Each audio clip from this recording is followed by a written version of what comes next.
Good evening, everybody, friends of Love in the Scriptures, family of Love in the Scriptures. Welcome to the show tonight. Few minutes late, a couple of minutes late. I'm still, as you can tell by the background, that I'm still in my classroom. I'm still in the building at McLean High School because we had a meeting that literally let out at 5 o'clock. And of course, it was a paid meeting. And in order to be paid for it, I had to stay for the meeting. And so I ran from the library here to my classroom to be here with us. You're welcome. I'm glad you are here. Yes, I'm glad that you are here. And so we're going to begin picking up from where we left off on last time. We are in this month of January. We are on building a successful year. And in that regard, we're talking about building a successful year for you personally as an individual. That's building a successful year for your family. That's building a successful year for your community and building a successful year for your people. And it is building a successful year for your nation. All right. We've taken these principles, 7 principles of Kwanzaa.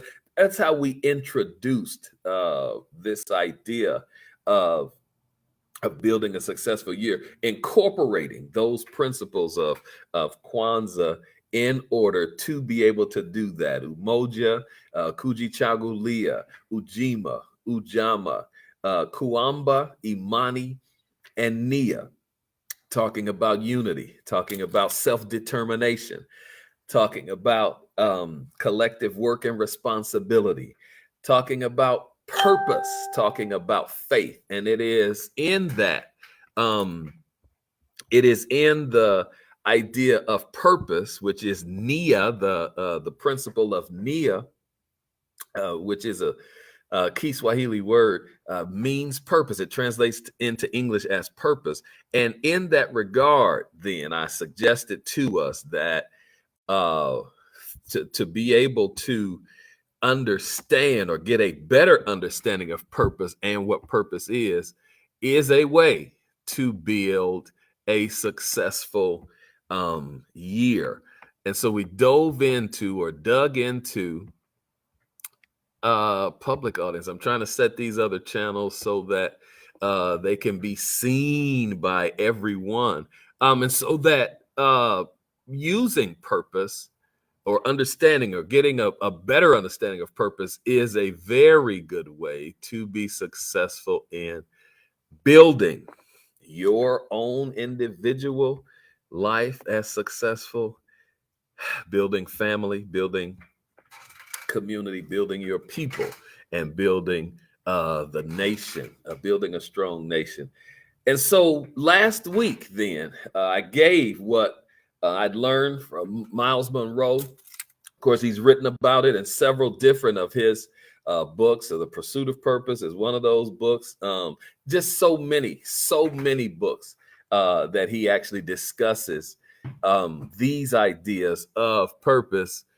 Sister Vicki Johnson Williams is on here. So good to have you. And I'm welcoming you all, ladies and gentlemen, sisters and brothers, as thought partners and conversation partners, so that if there is something, as we are mentioning, as we're talking here, a question you have, a question, concern, correction, complaint, or contribution or compliment, then you can put those in the chat. You can speak up, step right up, say what you want to say, and we can address that. And what I want to do, and I want to manage my time a little better this time, so not rushing all the way to the end. So somewhere around the last 5 minutes of our time together, 5:25, maybe just a little bit earlier than that, to actually kind of give a platform or place for question and interaction with you all. And so like and share this with somebody else.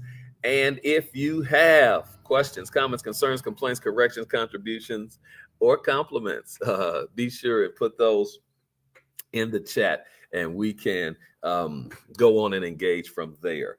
7 principles of purpose, Miles Monroe.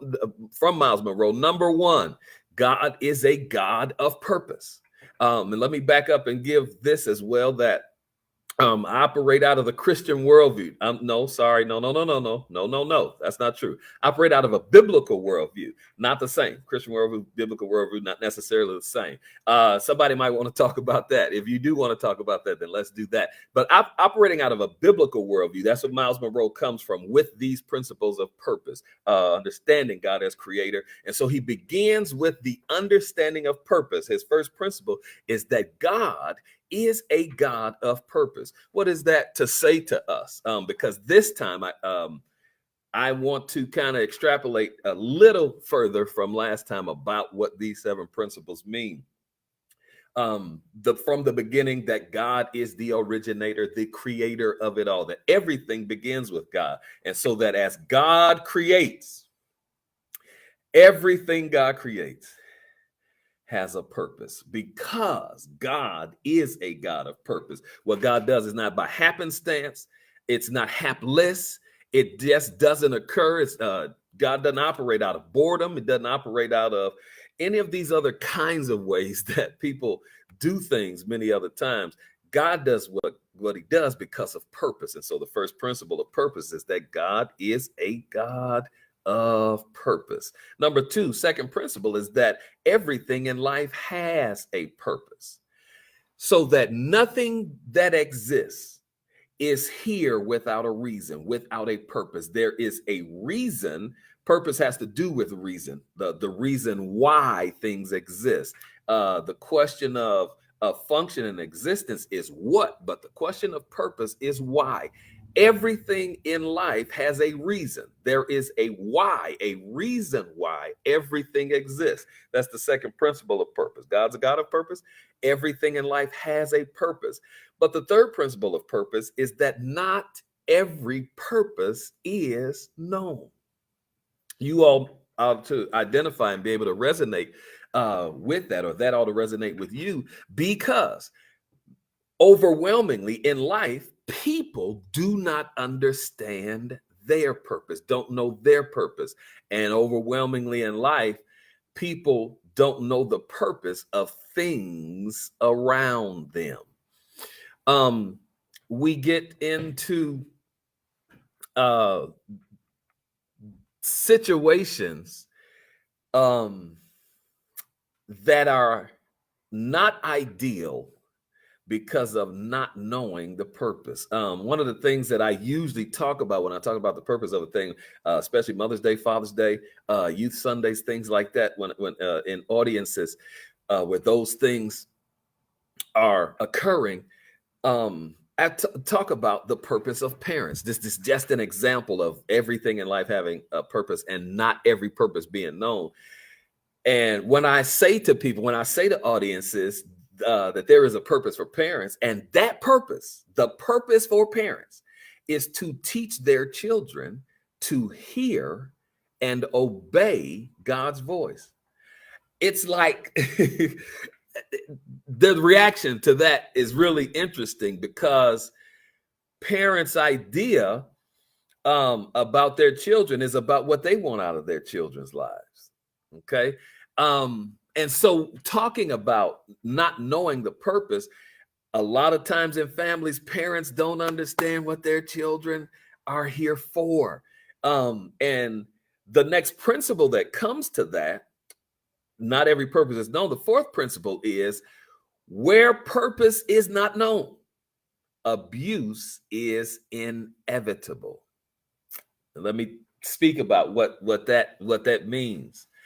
When you don't know the purpose of the thing, it is most likely that you will abuse a thing. When you don't know what something is for, then it cannot be used. You cannot use it to its fullest capacity, or in the way that it is supposed to be used. One of the ways, let me talk about how that works sometimes, is people, and you testify yourself, you give your own testimony about this principle. A lot of people go to college.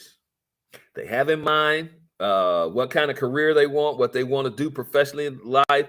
And so they go to college and they enroll in the course of study for the major, for whatever that thing is that they want to do. And they get sometimes in the first year, well, not first year, because first year is always just general education, but they get into that second year, sometimes even to the third year, sometimes fourth year, sometimes they graduate and realize that this is not what they were supposed to study, because this is not what they were supposed to do with their life. And they waste those years of school because they did not understand their purpose.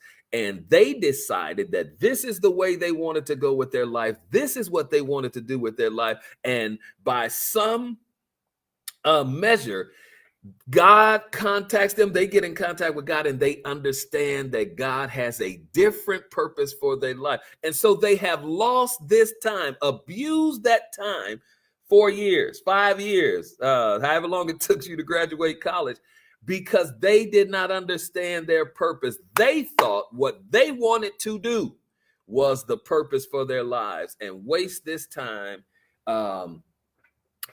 spending time studying something that they had no business studying in the first place. In relationships, when we don't know the purpose of a wife, of a husband, we can abuse people in our lives when we don't know the purpose of people. That's why there are husbands who physically abuse their wives,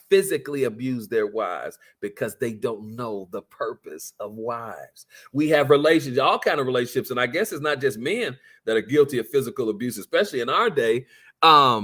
That somebody, paired user, says, so true. Thank you for your confirmation on that, your agreement with that. But not only are men abusers, physical abusive relationships, women are guilty of that, especially more in this day. But abusing a person whom you are in relationship with is an indication that you do not know the purpose of that person in your life. And the principle for number 5 principle is, when purpose is not known, abuse is inevitable. That's why whatever it is that you're engaged in, that's why whatever it is you're doing, it is critical. It is paramount. It's imperative that you take time to understand what this is about in order for you to do and get out of the relationship, out of the person, whatever the thing is that you are supposed to get. Every manufacturer, and that's me getting into the next point, but we've got to be careful, especially with relationships, our life. There's spousal abuse. I just mentioned that. There's child abuse. Child abuse is a result of people not knowing what to do with children. But because I'm in the religious arena, because I'm in ministry, I've got to be honest enough to admit too, guess what? There's pastor abuse. That there are situations where pastors of congregation abuse their membership, abuse the people that God has put under their care for them to serve. But guess what? Pastor abuse flips in another direction too, because there are congregations that are abusive to and don't take care of their pastors well either. And I might not get no amens on that, but I'm not scared, because I stand on knowing what I'm talking about. And that I know for sure. Seen it in my lifetime, both ways. Pastors abuse congregations, congregations abuse pastors. I have seen it both ways in my lifetime. And the issue becomes, when you don't know the purpose of a thing, you inevitably will abuse it. Next principle of purpose, 6th principle, is you can ask the thing its purpose. Because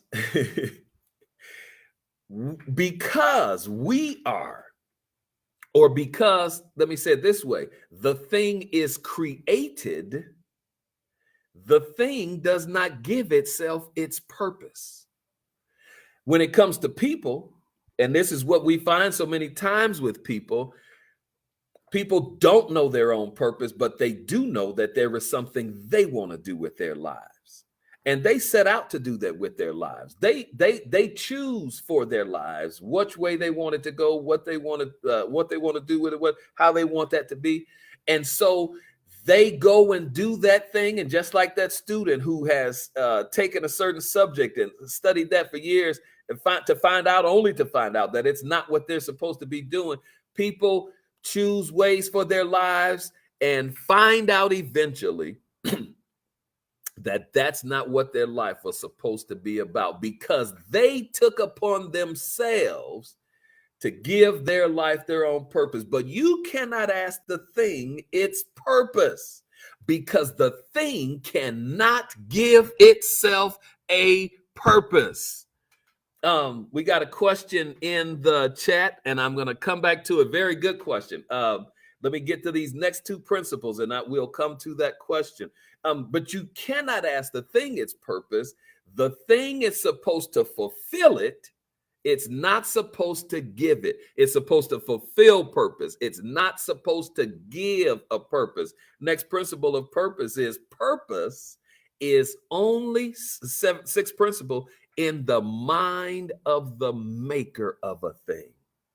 You ought to see how these 7 principles build upon another and how they refer back to each other. Purpose, 6th principle, is only in the mind of a maker of the thing, because God is the maker and God is the God of purpose. And everything God makes has a purpose. It's not easy, sisters and brothers, to discover what your purpose is if you don't have contact with the one who created and gave the purpose in the first place.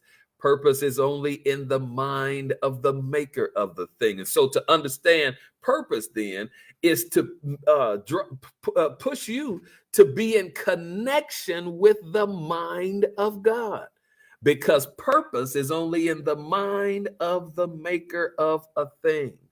To discover your purpose, there is a place at which you have to have contact with God and God alone. The wonderful thing about how God works is that God puts in our way many times. God puts in front of us many times.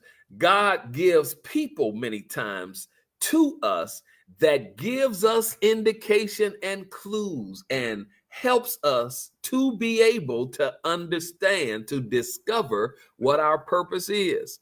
Doesn't happen always. And it doesn't happen the way we wish it would happen many times, but in God's own way. God actually allows us to have experiences and even to have relationships that help us to discover what our purpose is. And I'm going to help us when I tell us this, because God is a God of purpose, and everything in life has a purpose. And because purpose is only in the mind of a maker, guess what the understanding of your purpose is? It's inside of you. What God has intended for you to do, God has put it in you. That's why we understand gifts and those kinds of things that's coming out of us, because God has put inside of us what it is that he's created us to do. I love the way the writer of Ecclesiastes says, somewhere around the 3rd chapter, he says that God has put eternity, watch this, in the heart of men. That's where the purpose for our lives actually is, where God has invested all of eternity. When you hear the word fulfillment, you can think eternity, because the purpose that God has given us for, it is for us to live and to give in this present, but it is for us to pass into and graduate into eternity. So that purpose is only in the mind of the maker of a thing. Last principle of purpose, Miles Monroe's 7 principles, is that purpose is the key to fulfillment. What does that mean? So many people say about their lives, I just want to be happy. And in this goal of making themselves happy or being happy, they get relationships and try to find happiness in people. Do I need to tell you that doesn't work? They choose careers that they think are fulfilling to them, that will make them happy. Do I need to tell you that that doesn't always work? Or they get involved in illicit lifestyles. They trade sex partners, multiple sex partners, or they get involved in consuming substances because of the feeling that those things give. Do I need to say that that doesn't work? Because fulfillment is not about all of the things you can do. Happiness in life, the contentment of life, comes in doing what you're supposed to do, not everything you can do. Paul says it this way: everything is lawful. I can do whatever I want to, but everything is not expedient. Everything is not good for me. And so to have happiness in life, to be fulfilled in life, it is about discovering and fulfilling your purpose. The question, is purpose and having a passion for something the same thing? Wonderful question. Excellent question. And the answer to that is it can be, but it's not always. Because that idea, excuse me, or condition of passion can be multiple. We can have passion even for things that are sinful or evil. Okay.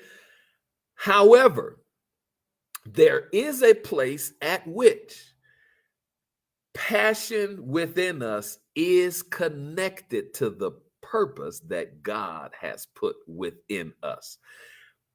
The way that we determine whether this passion is connected to my purpose is being in contact with the mind of the maker, because only the mind of the maker is where my purpose is discovered. It is the discernment that comes with me being in contact with God. It's in my prayer life. It's in my scripture, my word life. It's in my relationship, my devotional life with God. All of those things that are necessary to enrich and enliven our lives as believers are where we find, or where we discern whether what I'm passionate about is also what my purpose is. And the other thing that comes with that is this: that there can come a passion on me that can be a godly passion that is only a temporary or seasonal thing. I think of the way several of the prophets began their prophecies in the Hebrew Bible, the Old Testament. They'll say that the burden of the Lord came upon me, or I had a burden to do this or that. That's the same thing as a passion. But that was not their actual purpose as men of God. Their lifelong purpose. It was something that God had given them to do in the moment, for that moment, at that time.